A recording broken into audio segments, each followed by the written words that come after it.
آپ اگر غور کریں تو ایک بڑی وجہ دین سے متنفر ہونے کی جدید پڑھے لکھے طبقے کی وہ یہی ہے کہ ایک چیز جو ایک پورے نظام کے طور پہ انسانی عقل ہمیں پہنچاتی ہے، اور یہ دیندار لوگ، مذہبی لوگ، علماء ادنا مماثلتیں تلاش کر کے کہیں سے کوئی اشارے کنائے نکال کے اسی انسانی عقل کے نتائج کو دین میں سے برآمد کرنے کی کوشش کرتے ہیں۔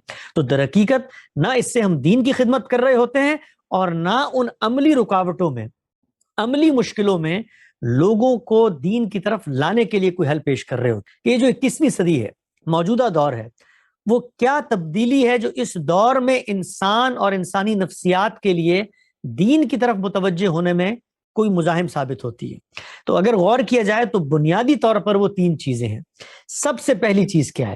سب سے پہلی چیز یہ ہے کہ انسان کو اس دور میں اللہ تعالیٰ نے انٹرٹینمنٹ کے، تفریح طبع کے، اپنی جمالیاتی حس کی تسکین کے، اپنے اندر جو ایک فکشن، ایک سنسنی، ایک تجسس، ایک تخلیق کی صلاحیت دی ہے، اس کے اتنے ذرائع مہیا کر دیے ہیں کہ ان ذرائع میں سرگردہ ہونے کے بعد بہت مشکل ہے کہ انسان دین اور مذہب کی ہدایات، شریعت کے احکامات، عبادات اور جو تقاضے ہیں ان کا پورا کرنے کی طرف اپنی نفسیات کو مائل کر سکے۔ سادہ سی مثال دیتا ہوں آپ کو۔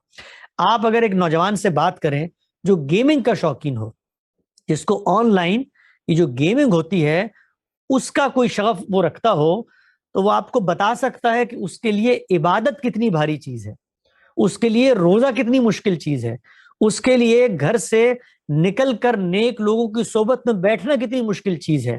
اس کی وجہ کیا ہے؟ اس کی وجہ یہ ہے کہ وہ اپنا اٹینشن اسپین بہت محدود رکھتا ہے، یعنی اس کو ایک زندگی میں تغیر چاہیے۔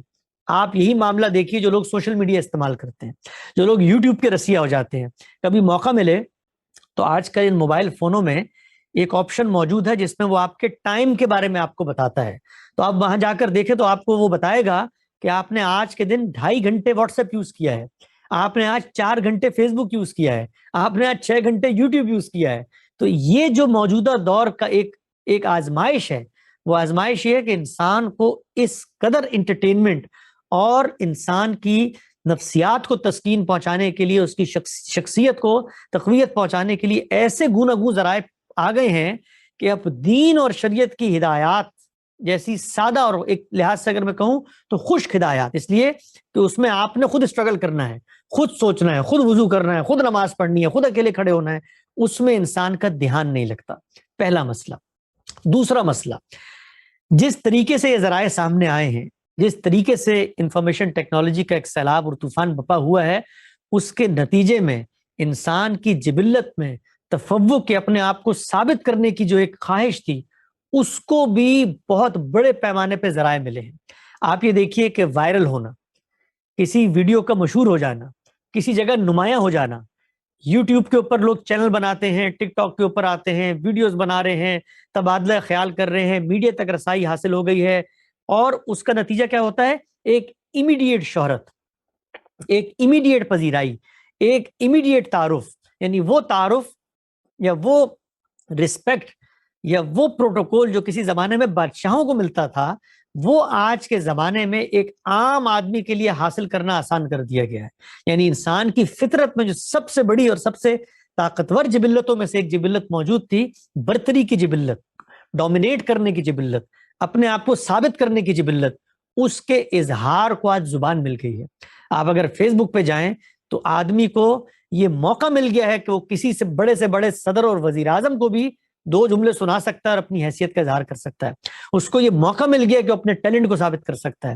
اس کو یہ موقع مل گیا ہے کہ لوگوں میں اپنے عمل اور اپنے علم کی برتری کو ثابت کر سکتا ہے۔ تو یہ ایک بہت بڑا چیلنج ہے، اس لیے کہ جب یہ ذرائع موجود ہوں تو لازماً ان میں تجاوز ہوتا ہے، انسان ان میں سرگردہ ہو جاتا ہے، انسان ان کے پیچھے پڑ جاتا ہے، اور اس کا نتیجہ کیا نکلتا ہے؟ اس کا نتیجہ یہ نکلتا ہے کہ شریعت کے جو مطلوب مقاصد ہیں کہ آپ کے اندر عاجزی ہو، تذلل ہو، انکساری ہو، آپ کے اندر کینہ نہ ہو، آپ کے اندر بغض نہ ہو، آپ کے اندر حسد نہ ہو، ان چیزوں سے آپ بچیں، تو وہ ایک 24 گھنٹے کا میدان ہے جس میں آپ کھڑے ہو جاتے ہیں۔ کبھی آپ میں سے کسی کو موقع ملا ہو فیس بک یا کسی سوشل میڈیا پلیٹ فارم پہ کوئی علمی مباحثہ کرنے کا، تو آپ کو کبھی وہ جو اس موقع کے اوپر فیلنگ آتی ہے تو ایسا لگتا ہے کہ آدمی میدان جنگ میں کھڑا ہوا ہے، اور بس ابھی میں نے فتح کے جھنڈے گاڑنے اور اگلے کو میں نے سر تسلیم خم کروانا ہے. تو یہ بھی موجودہ ذرائع، موجودہ ایجادات کے نتیجے میں انسان کا ایک بہت بڑا امتحان آ گیا ہے کہ وہ اپنی عاجزی، اپنے خشوع، اپنے تذلل، اپنی انکساری کو سامنے رکھ کر لوگوں سے کیسے تبادلہ خیال کرتا ہے، کیسے مثبت انداز میں اپنی شخصیت کو سامنے لے کے آتا ہے. دوسری چیز. اور تیسری چیز جو موجودہ دور میں سب سے بڑی رکاوٹ بنتی ہے تزکیہ نفس کے حصول میں، وہ ہے آپ کے معاشی بوجھ اور معاشی دباؤ. آج سے 100-150 سال پہلے کی زندگی کا اگر آپ جائزہ لیں تو اس وقت بہت محدود زندگی تھی. لوگ قبائل کی صورت میں رہتے تھے، خاندان میں جوائنٹ فیملی سسٹم تھا جو آپ کے معاشی وسائل کی یکساں تقسیم میں معاون ثابت ہوتا تھا. ایک نکٹو ہے تو دو کماتے ہیں، تو گھر میں ایک کے ہاتھ میں معیشت ہوتی تھی تو چلو وہ بھی بڑا ہو کے پل جاتا تھا. لیکن آج کا دور اس قدر کٹھن، اس قدر مشکل دور ہے کہ اس میں انسان نے اپنے اختیارات سے تجاوز کرتے ہوئے جو غیر معمولی وسائل خرچ کیے ہیں جنگوں پہ اور غیر ضروری کاموں پہ، اس کے نتیجے میں ایک معاشی بوجھ ہے جو دنیا کے عام شہری پر آتا ہے. وہ تعلیم کے حصول میں ہو. آج کے زمانے میں 60 سال 70 سال کے والدین ہو جاتے ہیں لیکن وہ اپنے بچوں کی فیسوں کے بوجھ سے اپنے آپ کو آزاد نہیں کر سکتے. اسی طرح بلوں کا بوجھ ہے. گھروں کے اندر ایک زمانہ تھا بھائی پانی ہے، پانی آ رہا ہے، پانی لے آئے. بجلی نہیں تھی، زندگی چل رہی تھی، بجلی آ گئی، چلنا شروع ہو گئی. لیکن اب ٹیکسز کا وہ بوجھ ہے. اس کے بعد اس کی بنیاد پہ پرسش ہوتی ہے، لوگوں کو جیل بھیجا جاتا ہے. ایک ایسا نظام ہمارے سروں پر مسلط ہے کہ جس میں سروائیول اس وقت ایک بہت بڑا امتحان ہے. اپنے بچوں کی تعلیم، اپنی تعلیم، پھر صحت کے اخراجات، صحت کے مسائل، پھر خورونوش کھانے پینے کے اخراجات، پھر یہ ٹریول اور انٹرٹینمنٹ کے اخراجات، یہ سب کچھ ایک بہت بڑے معاشی برڈن کی صورت میں ہمارے سامنے آتے ہیں. تو یہ معاشی بوجھ، انسان کا وہ اٹینشن اسپین جو سوشل میڈیا کی وجہ سے ڈائیورٹ ہوا ہے، انٹرٹینمنٹ کے یہ ذرائع، اور دنیا کے اندر حب جا اور آگے بڑھنے کی یہ جو صورت سامنے آئی ہے، یہ سب اس دور میں تزکیے کے حصول میں بڑی رکاوٹیں ہیں. حل کیا ہے؟ اس کا حل بالکل وہی ہے جو انسانی نفسیات کے حاذق اطباء یعنی ہمارے صوفیاء نے تجویز کیا تھا کہ انسانی مسائل کو حل کرنے کے لیے انسان پر غور کرے، انسان پر توجہ کرے، انسان کے حواس اور انسان کے عقل کے اوپر محنت کریں، انسان کی شخصیت کو مضبوط کریں. ان کی اگر آپ کتابیں پڑھیں، ان کے اگر آپ مواعظات سنیں، ان کی اگر آپ مجلسوں میں بیٹھیں، تو انہوں نے بھی اسی کا حل دینے کی کوشش کی ہے. ہر حل جو انسان دیتا ہے وہ زمان و مکان کے ساتھ جڑا ہوا ہوتا ہے، اس کے ساتھ علم کی محدودیات بھی ساتھ متعلق ہو جاتی ہیں. اسی علم کو آگے بڑھانا ہے. حل یہ ہے کہ جو طریقہ انہوں نے اپنایا کہ انسان کو مرکز بنایا جائے، انسان کو محور بنایا جائے، انسان سے بات کی جائے. انسان کا معاملہ یہ ہے کہ جب وہ کسی صورتحال کے اندر ہوتا ہے تو اس کو اس صورتحال کا دباؤ، اس صورتحال کا الجھاؤ کسی دوسری چیز کے بارے میں سوچنے پر آمادہ ہی نہیں کرتا، تو انسان کو اس کے ماحول سے نکالا جائے. تو آپ یہ دیکھیے کہ جتنی خانقاہوں کا تصور سامنے آیا اس میں ہوتا کیا تھا کہ انسان کو وہ موقع ملتا تھا، وہ ٹائم آؤٹ ملتا تھا کہ جو وہ اپنی صورتحال سے نکل کر وہ مسائل جو بیوی کے ساتھ درپیش ہیں، وہ جو بچوں کے ساتھ درپیش ہیں، وہ جو ادارے میں درپیش ہیں، وہ جو عملی زندگی کی مشکلات اور معاشی تنگی اور معاملات ہیں، ان سب سے ایک ٹائم آؤٹ لے کے ایک جگہ پر جا کے بیٹھ جاتا تھا، اپنی ضروریات، اپنی لگژریز کو ترک کر کے، اور غور کرتا تھا اور سوچتا تھا اور بیان کرتا تھا. اس سے کتھارسس ہوتا تھا. جب بیان کرتا تھا تو سننے والا دو تسلی کے، تسکین کے جملے اس کو بتاتا تھا. اسی طرح عملی تجربات کے حاصلات اس سے شیئر کرتا تھا. تو نتیجہ کیا نکلتا تھا؟ نتیجہ یہ نکلتا تھا کہ مسئلہ انسان میں ہے، مسئلہ نفسیات میں ہے، مسئلہ اس شخص سے متعلق ہے، تو وہ شخص اس قابل ہوتا تھا کہ اس مسئلے کو دور کرنے کی کوئی سبیل پیدا کر سکے. تو حل کیا ہے؟ حل یہ ہے کہ جدید دور کے اندر ہم انسان کی بدلتے ہوئے اس ماحول کو سامنے رکھ کر جدید طرز کی وہ خانقاہیں قائم کریں.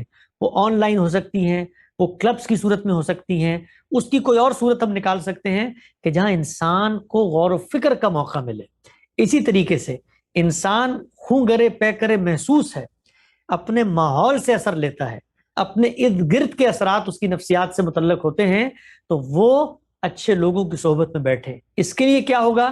اس کے لیے بھی آپ کو آج کے جدید دور کے اندر وہی کوئی بک کلبز ہیں، کوئی سوشل سرکلز ہیں، کوئی ایسی موٹیویشنل چیزیں ہیں کہ جو انسان کو اس کی ان نفسیاتی علائشوں، اس کی کمزوریوں کو دور کرنے کے لیے مدد اور معاونت فراہم کر سکے۔ اسی طریقے سے فطرت کا قرب، فطرت کا تعلق، فطرت سے لگاؤ، یہ وہ چیز ہے جو انسان کے باطن کو اس کے خارج سے کنیکٹ کرتی ہے۔ وہ اقبال نے کہا نا، فطرت کے اصولوں کی کرتا ہے نگہبانی، یا بندہ صحرائی یا مرد کوہستانی۔ تو اس کی وجہ کیا ہے؟ اس کی وجہ یہ کہ صحرا اور کوہستان میں رہنے والا آدمی فطرت کا عملی مشاہدہ کر رہا ہوتا ہے۔ آپ اگر ہم لوگوں کو دیکھیں تو زمانہ ہو جاتا ہے کہ ہم نے سورج نہیں دیکھا ہوتا، چاند نہیں دیکھا ہوتا، تو آپ ذرا تصور کریں کہ سورج اور چاند کے بارے میں وہ جو آیتیں ہمیں روز پڑھ کے سنائی جاتی ہیں کہ دیکھو آسمان میں الترا من فطور، تمہیں اس میں کوئی جھول نظر آتا ہے، وہ میرے تزکیے کو بڑھانے کا باعث بننی چاہیے تھی، لیکن میرے لیے اس کے اندر کوئی رغبت کا پہلو ہی نہیں ہے۔ کیوں؟ کیونکہ یہ جو فطرت کی چیزیں ہیں، فطرت کی خوبصورتی ہے، میں نے اپنے آپ کو اس سے غیر متعلق کر لیا ہے۔ تو قرۃ اللہ ناپا کا ایک شعر ہے، بمبئی میں رہتے ہوئے انہوں نے کہا کہ اونچی عمارتوں سے مکان میرا گر گیا، کچھ لوگ میرے حصے کا سورج بھی کھا گئے۔ یعنی جس ماحول اور میٹروپولیٹن اور کاسموپولیٹن سوسائٹیز میں ہم رہتے ہیں، وہاں پر عمارتوں کا ایک کنکریٹ کے جنگل ہے جس میں ہم اپنے آپ کو بند کر لیتے ہیں۔ فطرت کیا ہوتی ہے، اس کے لطیف احساسات کیا ہوتے ہیں، پھول کی پتی اور اس سے کوپل اور اس سے کیسے جو ہے وہ شگوفے پھوٹتے ہیں، کیسے ہم دیکھیں کہ بیج کیسے اگتا ہے، زمین کے پیٹ کو باہر آ جاتا ہے، کیسے ہم مشاہدہ کریں کہ یہ بل کھاتی ندیاں اور یہ بہتے دریاؤں کا شور اور یہ جس کو آپ کہتے ہیں ہریاول سبزہ زار اور یہ جنگلات اور یہ ساری خوبصورتیاں جو خالق کی ہمیں پہچان کرواتی ہیں، ہم ان سے بھی دور ہو گئے۔ تو فطرت کی طرف لگاؤ، فطرت کی طرف متوجہ ہونا، اور سب سے بڑھ کر اپنے اینگر، اپنی سیکشول ڈیزائر اور اپنے ایموشن ویل بینگ کی مینجمنٹ، جس طرح ہم اپنے جسم کی حفاظت کرتے ہیں کہ اس کو کولیسٹرول نہ ہو، اس کو شوگر نہ ہو، اس کا لیور کڈنی خراب نہ ہو، اسی طرح نفسیات کی باقاعدہ ٹریٹمنٹ ہر انسان کو۔ اگر آپ دیکھیے مغربی معاشروں میں تو جس طریقے سے ایک فیملی ڈاکٹر ہوتا ہے، فیملی فزیشین ہوتا ہے، اسی طریقے سے نفسیات کا ایک فیملی ماہر متعین کیا جاتا ہے۔ یہاں پہ ہر ایک کا ایک نفسیاتی ماہر ہوتا ہے۔ نفسیاتی عوارض کے بعد نفسیات کو مضبوط کرنے کی مدد نہیں چاہیے ہوتی، وہ تو پھر ایک مرض بن جاتا ہے، اس کو کنٹرول کرنا پڑتا ہے۔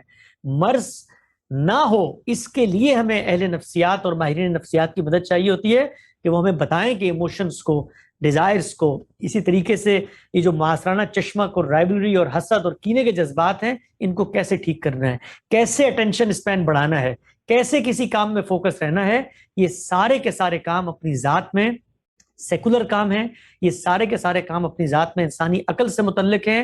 ایک بندہ مومن اگر یہ چاہتا ہے کہ اس جدید دور اور اس جدید معاشرت میں اپنے آپ کو، اپنے بچوں کو شریعت پہ یکسوئی کے ساتھ، آپ یہ دیکھیے کہ یکسوئی کے ساتھ دین میں مطلوب ہے ایک بندہ مومن کا دین کی طرف التفات۔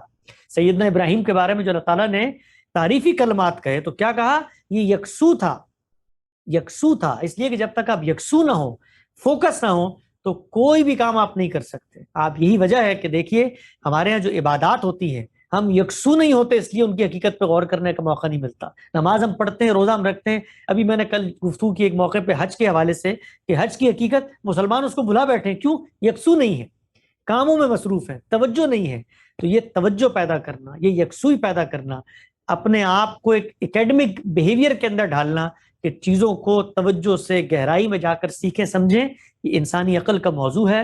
اس کے لیے بہت بڑی خدمات صوفیاء نے دی ہیں۔ انہی چیزوں کو سامنے رکھ کر ہم جدید اسٹرکچر بھی بنا سکتے ہیں، جس کے بعد ہم دین کے اوپر عمل کر کے تزکیے کے حصول کے لیے کامیاب ہو سکتے ہیں۔ اقول قولی ھذا واستغفر اللہ لی ولکم ولسائر المسلمین۔